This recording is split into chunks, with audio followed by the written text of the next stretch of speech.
the RFP process.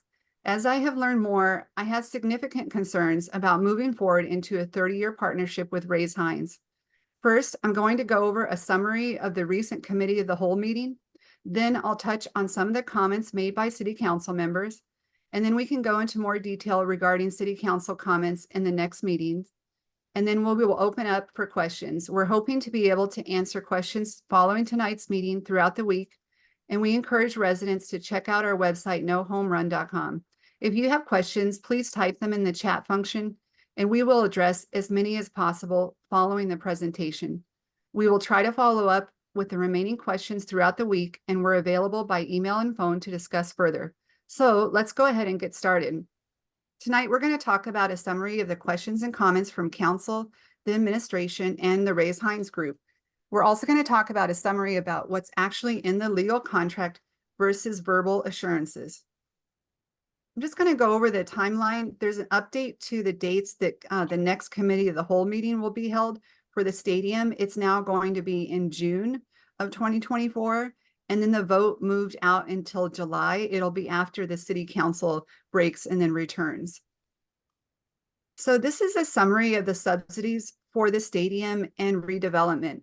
There's a $287.5 million stadium subsidy that's paid for out of city bonds. And then on the 60-acre land, we're giving it to Rays-Hines for $105 million. The appraisal was for $279 million, which is a $174 million discount. We're also contributing $130 million in public funds for infrastructure. And now there's an additional $12 million for a lift station that the public will fund. And the county will fund $312.5 million with county bed taxes. And you can see if we were to take out debt to pay for the city's part, the amount with interest is $704 million. And if the county was to take out the debt to pay for the bonds for their bed tax, it would be $586.6 million. So the total is around $1.3 billion. This is the subsidy just for the real estate development part. So you have the $174 million discount on the land, $130 million for infrastructure, $12 million for the lift station, for a total of $316 million subsidy for the real estate development. And here's a map of your city council members' districts, so you can see which district you're in.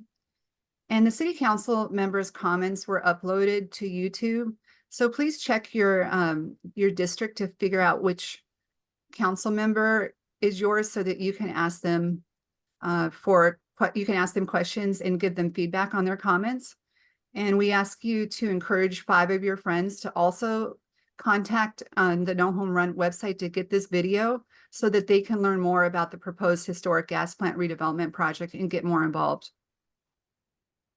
So these are the comments from the various council members. If you would like to find out what your council member had to say about the project, the questions they asked and the comments they made, and you can find them on my YouTube, and you can also email me and I can send you the links.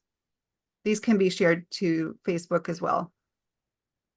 So what happened during the May 9th committee of the whole meeting? So unfortunately, council members were not given very much time to review the development agreement that was just released on April 25th. They had 2 weeks to review all the documents. And last week, they also had an all-day committee of the whole meeting on Tuesday. So it was way too much information to process and to have 2 full-day meetings on in 1 week. They're also busy with work and family. And this meeting was the first chance that they had to ask questions about the new development agreement, as well as voice concerns with legal about the extensive protections of the developer and the minimal protections of the city. And it was also their first chance to ask about the community benefits following the Community Benefits Advisory Council recommendations. So council members had questions and comments regarding the legal contract issues. They asked, why are there so many excusable development delays? They asked why there was an inability for the city to terminate the agreement. Also, the developer can default without penalties, other than the inability for them to purchase additional parcels. The city can be sued for non-performance, including for defaulting on providing $130 million in infrastructure and or building the $12 million lift station. And also, there is concern about the lack of specific dollar amounts in the agreement to be able to assess whether the metrics are achieved in the future. They also went over the summary of the community benefits, but the CBAC recommendations were not actually included in the presentation. And the city reported that 8 out of the 11 recommendations were included by the developer, but our analysis shows that only 4 were addressed and they weren't addressed fully. So we want to go over that in more detail in future meetings. The Woodson Museum has preconditions to fundraise the remaining construction amount by 2025, or they'll lose the $10 million. And that was concerning to most of the council members. Another big concern with council members was that there was no apprenticeship requirement on the vertical construction. It was only on the infrastructure. So many council members also wanted to see a 15% apprenticeship requirement on the vertical construction. There was an addition of a childcare facility that is included in the minimum development requirements, and also a grocery store was included in the target development requirements. In regards to affordable housing, the developer added another 50 units. So now there's a total of 1,250 affordable housing units. And they moved up 100 units that will be built by 2028, which is the same year the stadium will be constructed. And then the next date is 2030, when an additional 200 units will be built. They increased the penalty. We asked for $175,000 per unit. They increased it from 25 to 50,000 in the year 2037, and then in the year 2047 it goes up to 75,000. We asked that the buildings would be built to LEED Silver, and the developer said they would do that or similar, which allows for them to do Energy Star, which is nothing like LEED whatsoever. And currently there's no opportunity for generational wealth through home ownership on the site, which was a concern for a lot of city council members. The city administrators indicated that the $15 million in the community benefits funds could potentially go to Habitat for Humanity that would help with home ownership. The meeting covered a lot of environmental issues and went into depth on the Booker Creek plans and the landscaping plans, which we hope to cover in future meetings in more detail. It's really good presentations on both.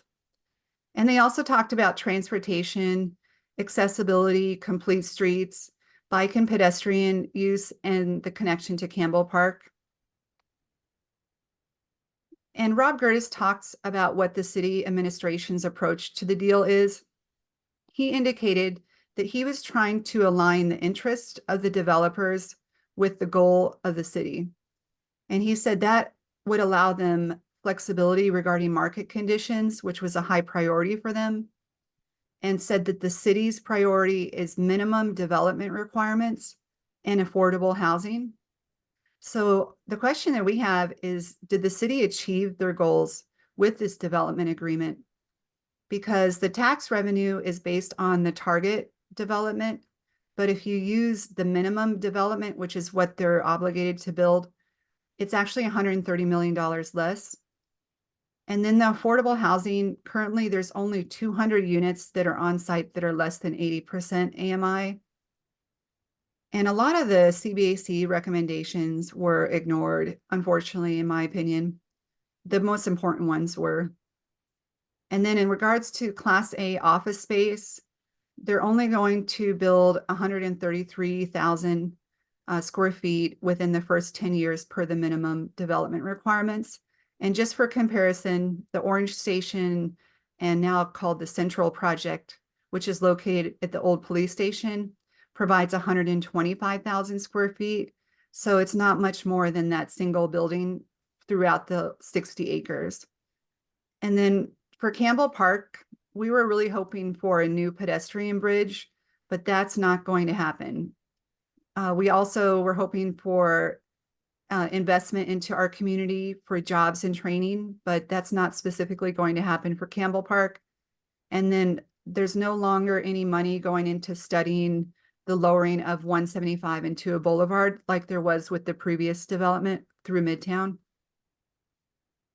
So I kind of go through what some of the priorities for different council members were. And Gina Driscoll wanted to know more about complete streets, multimodal transportation, and bike and pedestrian accessibility. She asked about the connection between Campbell Park and the Stadium District. She asked about the conversion of 175 to a boulevard and hoping to eliminate the wall that separates us from the Stadium District. And she asked if there was any investment into the Campbell Park Recreation Center. She also wanted specifics on how much Carter Woodson needs to raise with fundraising to make sure that they still receive the $10 million through the community benefits. And one thing that was really interesting that she brought up and very important, she said the current language in the development agreement is if the Rays voluntarily choose to exercise one of the automatic early terminations and they choose not to go forward with the stadium, she was concerned that they could still retain the land development portion. And Rob Gertis said that was something that was concerning to him, that he said that that would be fixed in future documents before they vote. So I thought that was great that she brought it up, but it's still concerning that it's in the development agreement. This is our current pedestrian bridge between our neighborhood and the stadium. And Gina had asked for a better connection, and the Rays-Hines group said that their goal is to make the stadium district something as a destination that people will want to actually go to. They said that there wasn't a reason for anyone to go over this bridge and that they're going to focus on making it a destination so people actually want to access the stadium district. And I go over this bridge at least once a day because I access the Pinellas Trail and Central Avenue and the waterfront with this bridge. So I use it quite frequently. So it's not really about accessing the stadium district for me. It's really improving the current access because it's very narrow. As you could see, it would be great if we could widen it, especially with all the additional people that are going to be in the area and the volumes of pedestrians and bicyclists that will be coming. So one of the things Richie Floyd brought up in regards to the affordable and workforce housing units, he read the contract very carefully and he noticed quite a few clauses within the development agreement that were concerning to him. One of which is in regards to affordable housing, where it said at least 600 units have to be built on the property or as may otherwise be mutually agreed by the developer and city. And he asked if he was correct in thinking that that means that we finalize this agreement and then one person in the future can decide with the developer that they're going to change the number of units. And the attorney confirmed that that was actually correct. And so Rob Gertis said that's something we can talk to Hines about in regards to changing in the future. So it was a good thing that he noticed that. He also was concerned with why the city doesn't have the right to terminate the agreement with the developer. And Rob Gertis said that was actually correct and that was on purpose. He said, I don't think we want to terminate the agreement. We can stop distributing parcels, but they have ongoing obligations. And I don't think that we would want to terminate those. So he said there's an ongoing internal discussion that we've had, and that's the reason for no termination in the document. So that was an interesting answer, and still kind of leaves some questions. And then the property tax revenue, Richie Floyd confirmed that the minimum development would deliver about $135 million less than the target development. Lizette brought up some questions about who we would be partnering with and who the parties to the agreement would be. And specifically in regards to Article 15, where it shows that the developer can transfer their rights to other developers. And she wanted to know who is going to hold the direct and indirect interest in the agreements. Because you can see from permitted transfers, there's 12 different ways that the rights can be transferred. And there's no approval required by city council before that happens. And she wanted to know, how do we have assurance that the assets and creditworthiness of the developer that it's transferred to is going to be satisfactory. So that's still a good question that we need answers to. She also wanted to know, in regards to the museum and the $10 million for community benefits, why there are any preconditions. The city attorney answered that the Rays want to know that the museum can raise the money before they contribute $10 million. But Hanowitz wanted to say that there shouldn't be any preconditions because it's part of the $50 million of intentional equity. And she didn't see why there should be any conditions as to whether we get the money. And also that the money is more valuable in hand than over the future.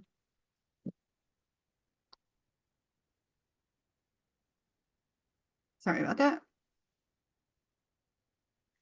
Brandy was happy to see that there was a child care facility, but she wanted more definition of exactly what that is. And then in regards to the grocery store, it was very important to her, but she wanted it in the minimum development and not in the target development. She wanted it built within the first 10 years. And she said it's just lip service if it's not in the minimum, that it makes her very concerned. And to her, it was a huge issue. John Muhammad brought something up that I thought was very interesting and important. He asked, what are the consequences to the city if they don't meet their goals? If the city doesn't deliver, what are the consequences? And James Corbett indicated that the city's first obligation is to fund the $130 million for the infrastructure. The other thing that the city has an obligation to build is the lift station. And legal confirmed if the city defaulted on its obligation to provide the lift station or infrastructure, that Hines Rays would be able to sue the city for damages. Copley Gertis met with the gas plant descendants, and he was very grateful for the powerful conversations that he had. He said it was a great listening session. It was really, really powerful. And he brought up the importance of including apprenticeships in the vertical construction as well. And he said the job creation was 3 times the amount of the jobs that Raymond James provides currently and changes the landscape of AMIs. And I just think that we need to make sure that the jobs are actually high paying jobs and not just hospitality or seasonal jobs. And Montanari said he wants to use the trust but verify approach. He trusts that the team that has been assembled to do this job is trustworthy, but he wants to make sure that we do the right thing by the city. And he asked about whether future Supreme Court rulings that could affect minority set-asides, you want to make sure that it doesn't affect any community benefit obligations. And he had questions about the restorative conversations and what that means. Deborah Fix Sanders wants to ensure that when we say this project is to right wrongs, that we mean it. She really wanted to talk more about retail within the CBAC process.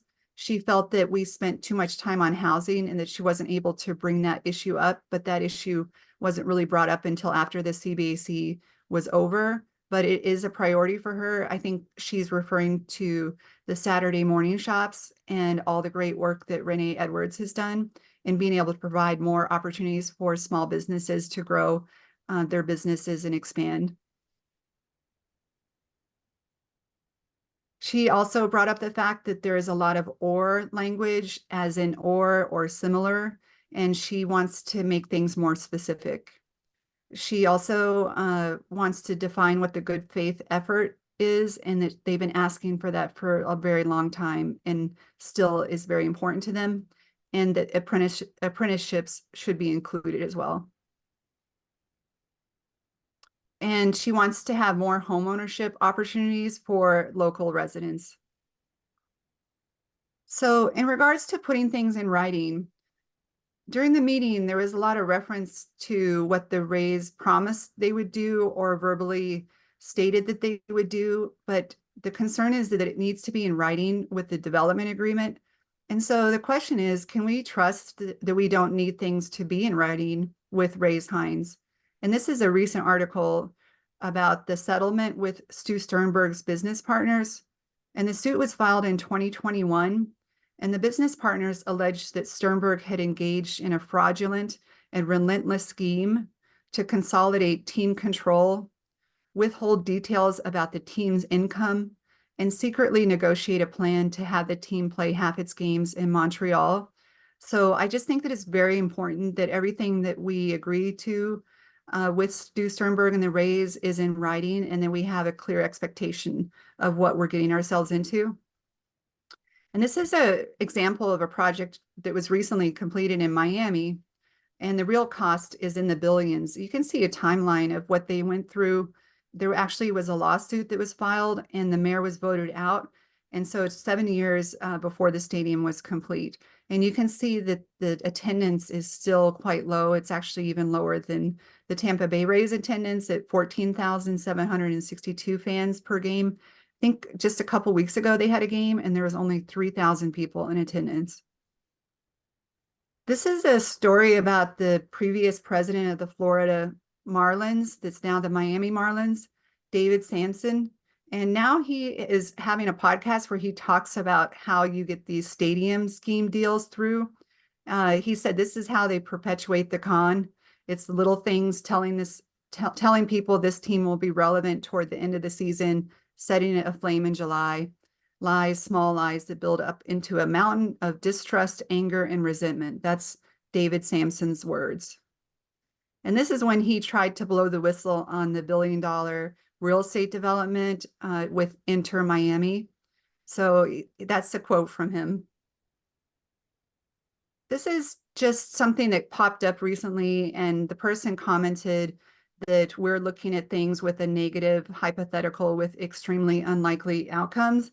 But I just kind of want to go back to the history of other stadium deals like this, and the fact that you can see that they ended up costing quite a bit more with quite a bit less attendance and subsequent quite a bit less economic benefit.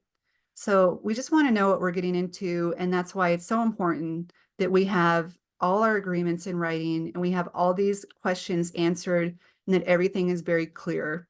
So at this point, I'm going to hand it over to Alan DeLisle, and he's going to talk a little bit more about what makes a good real estate deal and some of the things that we need to make sure that we get with our next project. Thank you, Carrie. Thank you for that comprehensive assessment of the meeting. And I just wanted to start by really talking about a couple of issues that jumped off the page for me. Again, my background is in economic development. I've been in economic development about 40 years. I was a certified economic developer, and I've worked for 4 different cities: Buffalo, Durham, North Carolina, Louisville, Kentucky, and St. Petersburg. Loved what I did, and my focus was on public-private partnerships. I mean, that was my quote-unquote expertise. That's what I spent most of my time doing, and I've probably done 50 or more multi-million-dollar deals with private developers over the course of my career. I only say that to let you all know that I've seen a few deals in my day. And when the meeting occurred the other day, and I'm not going to repeat, all the great things that Carrie pointed out, but I was really floored when they talked about that the city talked about that they really wanted to make sure that the deal allowed the developer's self-interest,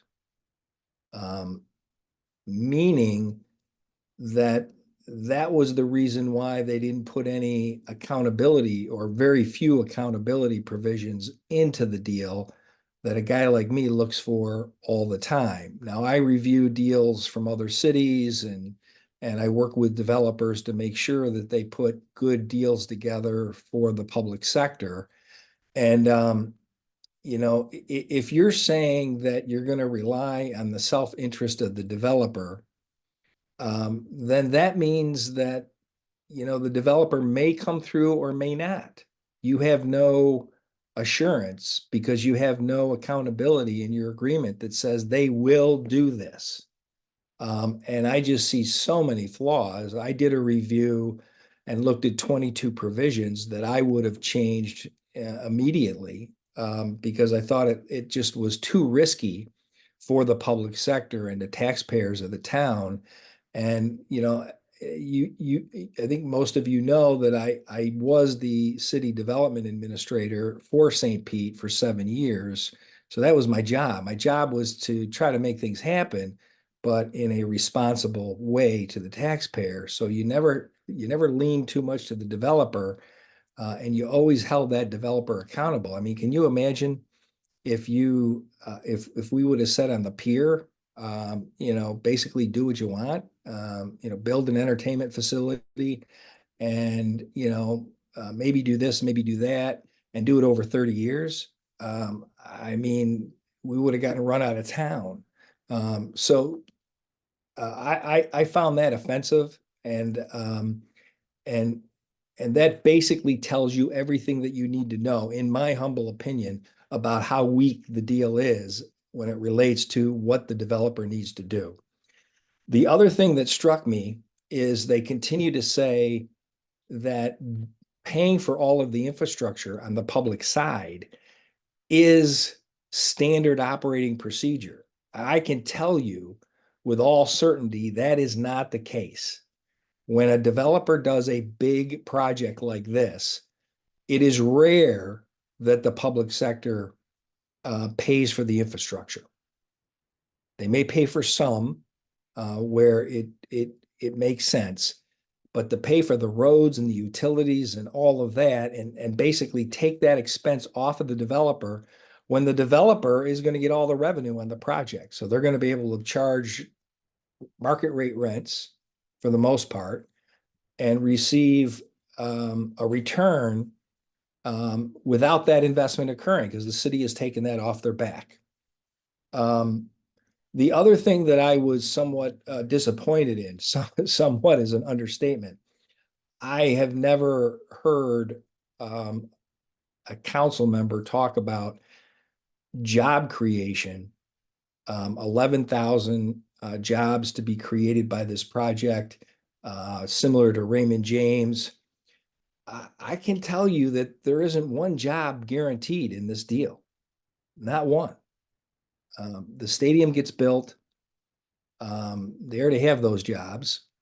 And in the minimum requirements, there is some requirements for office space, but there's so many outs to the minimum development. The developer has so many outs that I'm not sure what is going to end up. Now, as Carrie said, they have this minimum development at 10 years, 20 years, and 30 years. You got to be kidding me. Now, I'm going to talk about this in a second because I'm going to give you a hypothetical deal that I think should have been done. So keep that in mind. I heard, several comments from the council members about the potential of this public-private partnership. But that's why we need to do this deal, because of the potential. Well, the potential is minimum. You're going to get a stadium. You've got this minimum development with all kinds of delays that the developer can use in all kinds of sections of this agreement. And so, I mean, even after 30 years, they can do another 3-year delay if they've reached 80% of the minimum development. You got to be kidding me. I mean, as people have indicated, after 30 years, we're going to need to build a new stadium for them. I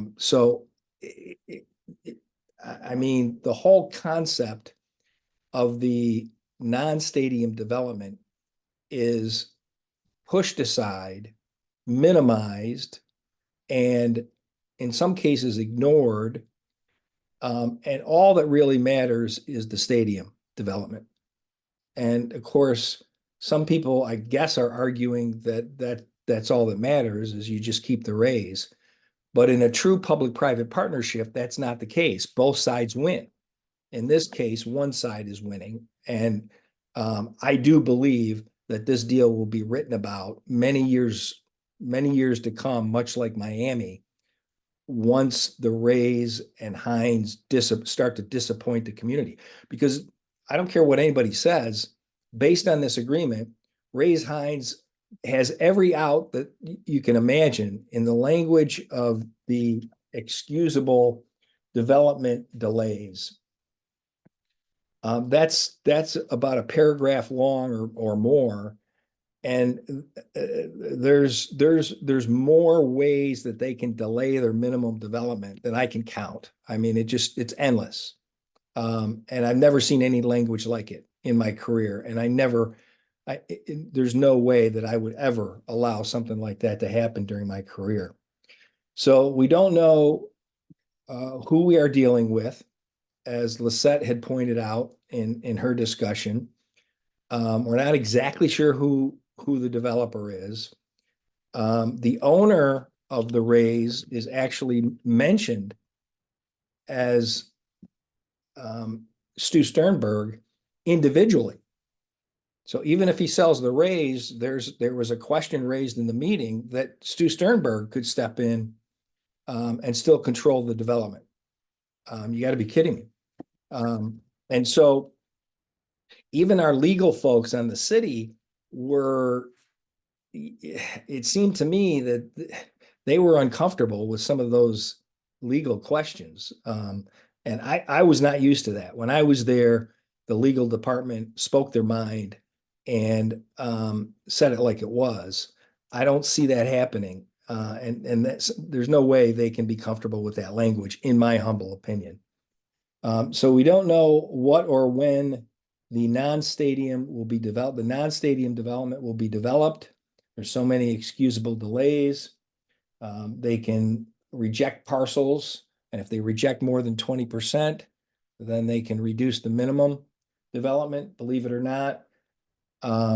There is also the provision that they can extend for another 3 years if 80% of the minimum is completed. Just mind-boggling. We don't know anything about the future tenants.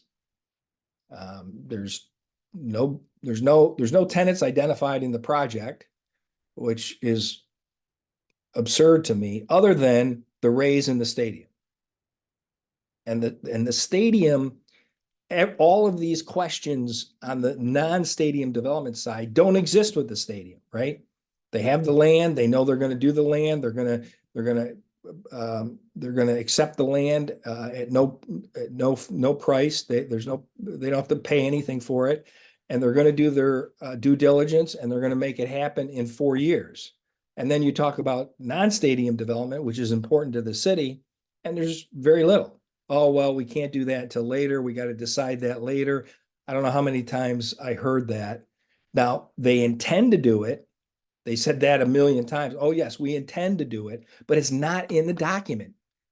Their hands are not held to the fire. And in economic development, you've got to do that. And it's just a terrible weakness on the part of the mayor and the city that they got steamrolled, in my opinion, on this agreement by the Rays and Hines, just absolutely steamrolled. Okay, now I know we got to be careful with time. I want to leave some questions.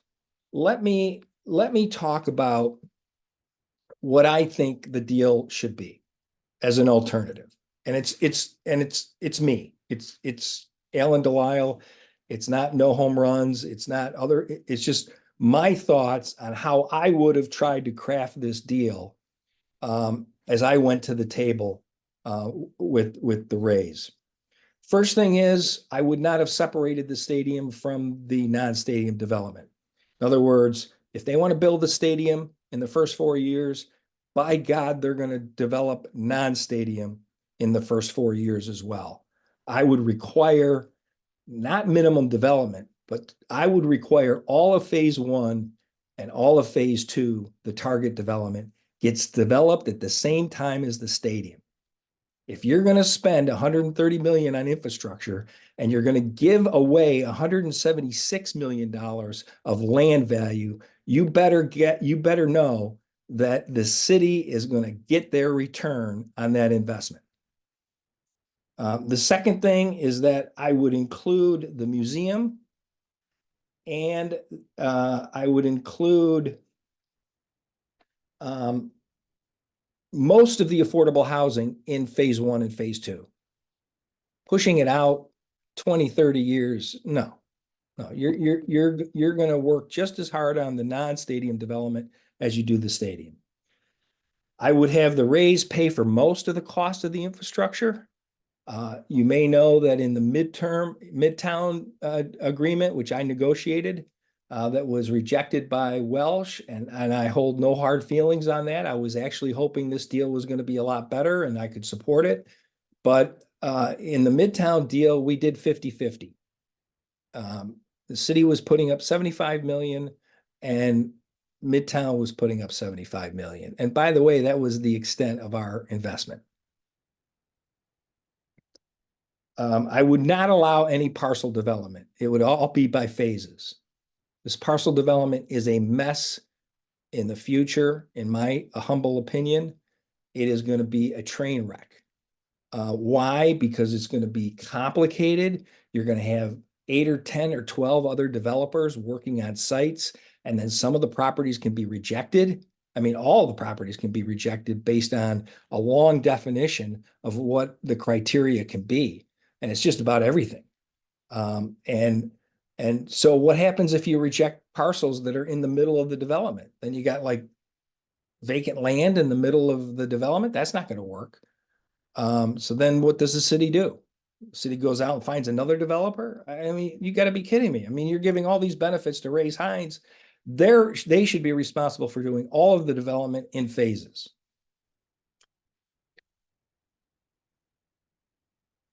I would get rid of the target development. It is meaningless. It's meaningless. The only thing that counts is the minimum development, and there's so many outs to the minimum development. I don't believe the minimum development is relevant. And what's even worse is really the heart and soul of the minimum development is 3,800 market rate housing units. Well, you don't have to give incentives for that. You don't have to spend $130 million in infrastructure for that. That's a moneymaker for the developer. I would not have any excusable development delays. You do your due diligence up front. You take the land and you do the development.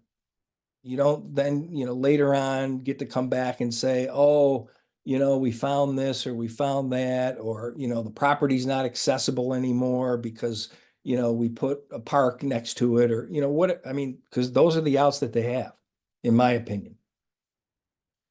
And why isn't there any excusable development delays on the stadium, right?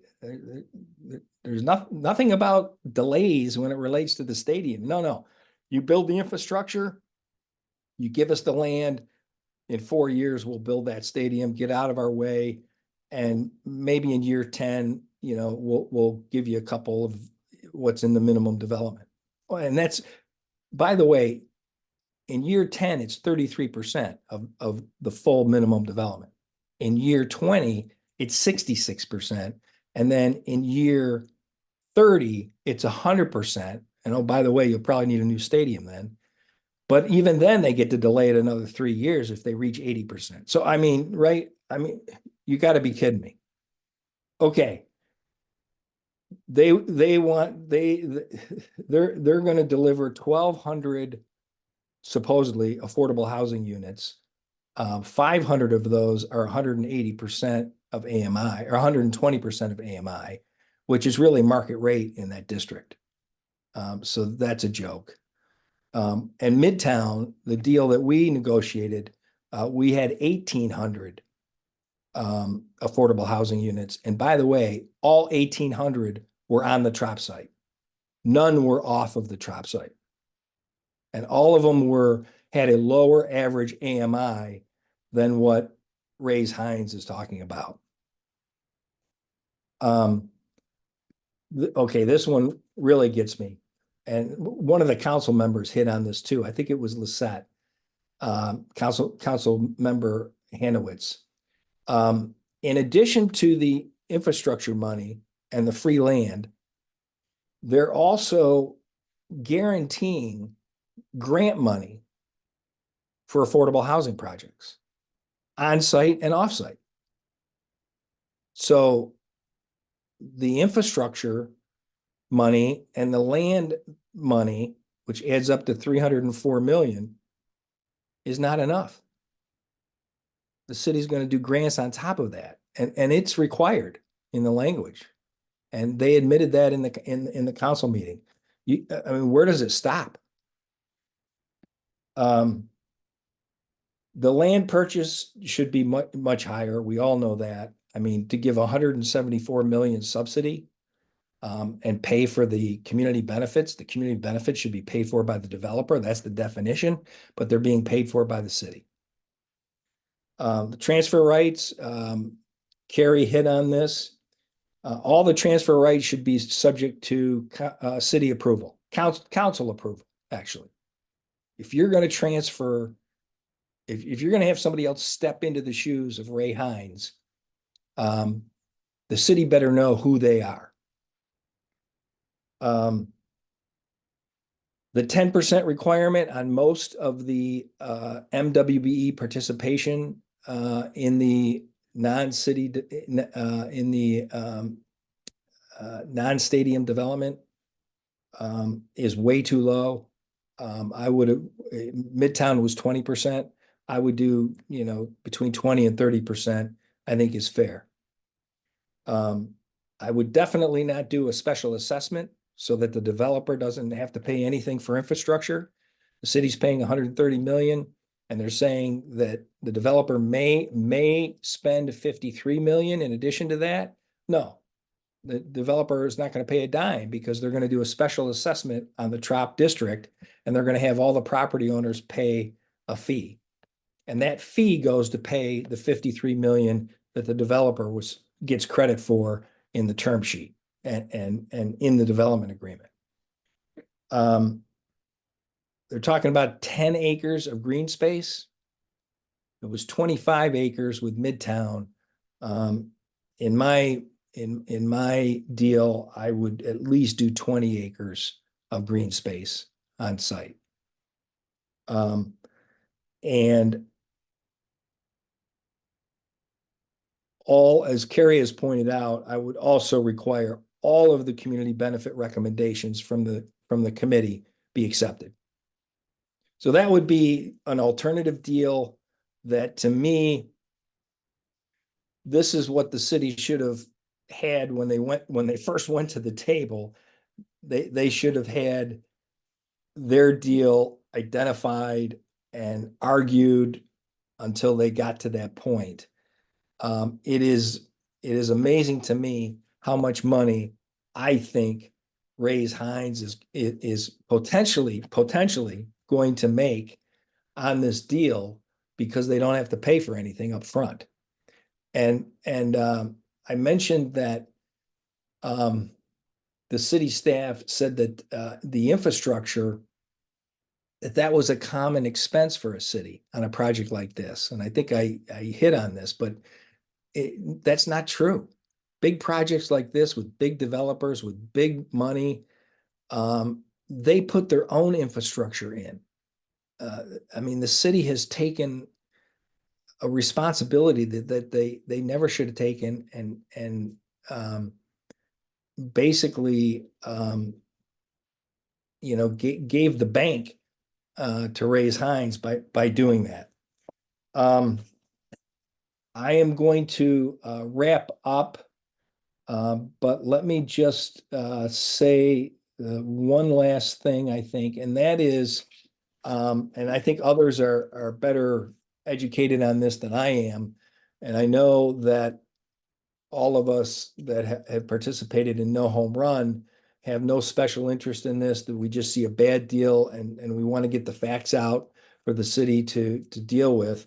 But another very touchy subject is the overall financing scheme on this, and that the city is basically relying on a 7% growth factor. That is, to me, it's very scary. I've seen so many deals that later on, as you get into them, the city can't produce the revenue that they thought they were going to, and they've got to dig into the general fund. And despite the fact that they mention all of these finance companies have signed off on the deal, well, they're not reading the fine print about the development issues like we are in terms of what can and cannot be excused or not done in the future. So I think that that doesn't give me a lot of confidence that these financial institutions are saying that the city is in good shape to do this. Not if they look at it from an economic development perspective, I don't think they would have the same feelings. Carrie, I think I'm done for tonight. I thank everybody for your attention on this, and I look forward to any questions you may have. Thank you very much, Alan. We really appreciate your input and your 45 years of experience working on large public-private partnerships like this, because it's invaluable to have someone who does not have any interest. You don't live in St. Petersburg anymore, but you have the experience working for the city under the previous mayor. And so you really have credibility when you bring these, insights and analysis, and it's desperately needed. And we just really appreciate your input. I think that it's something that everyone needs to be aware of, and we really hope that this is an opportunity to educate the public on the terms of the deal and help them be able to ask their council members, why are these issues in this agreement, and let's fix them before we move forward. Because otherwise, just like you said, we're going to be in this project for the next 30 years. Like you said, you're going to have individual parcels developed by different developers on different timelines. Doesn't have to be approved by council. There's no plan set up ahead of time, and it's just going to not be controlled well. So one of the questions one of the participants asked is if there are any politicians who are not currently council members or county commissioners speaking out for or against this. And I wanted to bring up what most of us have discussed and are aware of, that there are 3 former mayors that have opposed this deal, 2 of whom have become public with it, which is Mayor Bill Foster and Mayor Rick Baker. And Mayor Kreisman has also expressed that he's against it. He doesn't want to go, on the record about it, but we have heard that. And then we know from previous city council members, city council candidates, developers, real estate investors that are very well known, have a lot of concerns about it. And people are afraid to say something. They don't want it to impact their business or their future employment. And it's just really unfortunate because, the people that think they can benefit are coming out and making all kinds of claims about what a great deal this is going to be without really even having the terms of the development agreement. These endorsements were made prior to even knowing what the terms were.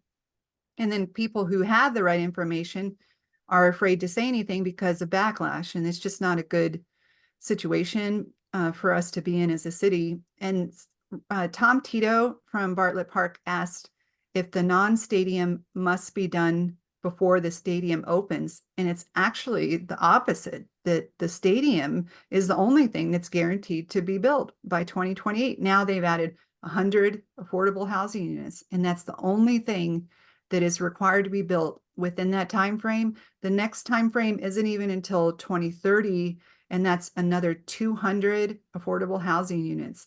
The next time frame is 10 years from the start date, 2035. And do you think there's any more specifics than that, Alan? I mean, it's really open-ended, right? Yeah, that's it. And then, they're required to purchase property over a 12-year period. Mm-hmm. And so if you look at what the city needs to spend in the first call it couple of years, right? Versus the developer, it's something along the lines of 300 plus million. That's on the non-stadium side. Then put the stadium on top of that, which is, over the course of that period of time, it's what, 287 million. And the developer needs to spend about 15 million to buy a couple of parcels. And that's how imbalanced this deal is. That's how out of whack this deal is. And it's really not a public-private partnership. It really is a public project.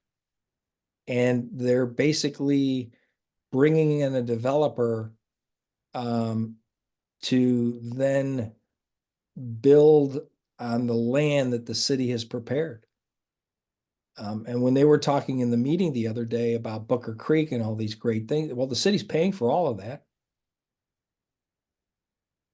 It's not the developer, I mean, they were some of the council members were praising the developers for all this great work. Well, it's all being done because the city's paying for it.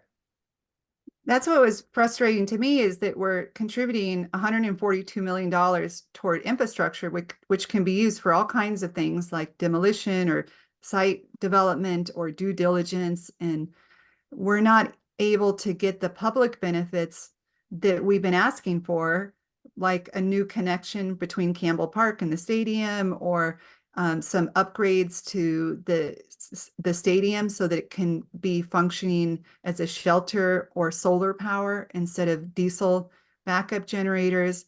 All these requests have been denied and turned down and said, we don't have the money for that. But we're the ones contributing like hundreds of millions of dollars in public funds. So Yeah, it's interesting, and I look forward to the stadium discussion. But I remember when I was there, everybody was saying, well, it's not going to be a stadium, it's going to be a multi-use facility, right? More than baseball. Well, let's see if the stadium agreement has any language that requires certain operational outcomes other than baseball. mhm. That's the next one to watch. And while you're talking about these types of issues we should be thinking about and being in conversations with our friends and family, our neighbors about, one of the things that we can do is reach out to people in our neighborhoods, if you're active in your neighborhood association, and try to share this information, try to get people involved. And then Tony, who has been involved and really understands this deal, said that he's been able to build a relationship with WFLA Channel 8 for interviews. So that's something everyone should be thinking about, is if they want to provide their point of view on this deal to Channel 8 and to some of the other news media outlets. It's really important because we're not really getting the true facts out there. And he said this weekend he provided them data on just how unbalanced the timelines are and the true expense that the city taxpayers are on the hook for, including the interest on the bond debt, the loss of property taxes, the discount on the land, et cetera, is they reference the $300 million amount, which is not correct. It's more like, $1 billion. And he said, curious if anyone has been able to make contact with other news channels. And I know Ron Diner has been able to be interviewed on multiple news channels and radio shows, as have some of us. So we continue to try to get that information out. And it looks like Lizette Hanowitz had an op-ed come out in Tampa Bay Times, which is excellent. So I look forward to reading that. And then go ahead. Sorry, Carrie, can I just add one? I know many of you have already discussed this, but I just wanted to point out the other kind of sad situation in this deal. The city should know exactly what the Rays make on an annual basis. You don't do a public-private partnership with a developer when you don't know their finance and it doesn't come public. And I know there'll be a million excuses. Oh, you can't do it because of Major League Baseball, this or that. But you've got to find out what the financial facts are. Now, I know that the Rays, run around talking about they don't have anybody in the stands. I don't think it matters. I mean, they make good money and they make a good return every year. The TV rights are more important than anything else, and they do very well there. And also, the public should require that they know about that situation before they pour this kind of money into it, in my humble opinion. And the second thing is that the public should know about the non-stadium pro forma, or the financial return to the developer on it. And I would love, I mean, if we were able to see that document, I can't imagine what their return on investment is, seeing that they don't have to pay for the land and they don't have to pay for the infrastructure. I mean, they must be making, beyond a 50% return on their money invested in any development that they do. And remember that in the minimum development, they're required to do 3,800 market rate housing units. I mean, so talk about a return that's built in. The city's basically giving them, a pathway to making a ton of money. Now, I mean, I love developers and I know, the risk factors. All I'm saying is that the city should understand these numbers as well as they do. And that has been vacant from the conversation as far as I'm concerned. That's true. And people have tried to get that information. I asked too within the Community Benefits Advisory Council and wasn't able to receive any of that information. And I think Lizette Hanowitz asked for it, and it wasn't until the Tampa Bay Times published an article about it before they were able to get some cash flow analysis or cash flow projections from the Rays, but it wasn't a full picture. Yeah. And so Tony just brought up, someone asked, what do we do with it this far along? And I think there's a lot that we can do. And Tony said, I'm hopeful that we can change the mind of one of the council members. And that's all that we need. We just need one more no vote. We have 3. It said the key is to keep contacting them and the media. And I totally agree with that. And he said if the information gets out to more of the community, it is dead as it is so bad. And I think that that's really true, because once people find out about the terms of the development agreement and what we're potentially getting into, I think a lot more people are not going to want to allow this to move forward. So please take action and reach out to at least 5 people and write a city council member and a county commissioner and express why you're opposed to this project. So we're not going to get to all the questions that we have, but we're going to try to take note of them so that we can continue to provide answers, because there are a lot of good questions in here. And then, please forward this video once it's available. It'll be on nohomerun.com, and we ask that you forward it to your neighbors and to your friends and ask them to learn more about the project, because we're going to need to be informed regardless of what the outcome is. If the deal goes through, it's not like our problems are over. It means our problems are just beginning, and we're going to need to know what we signed up for so that we can figure out how we can best advocate for ourselves in the community. And I really appreciate everyone taking the time out of their day to learn more about the project. And I hope that we answered some of your questions. And please follow up with us if there's more that you would like to know. And then we'll continue this conversation next week on Monday at 6 p.m. And I look forward to seeing you then. Thanks a lot. Thanks, everybody.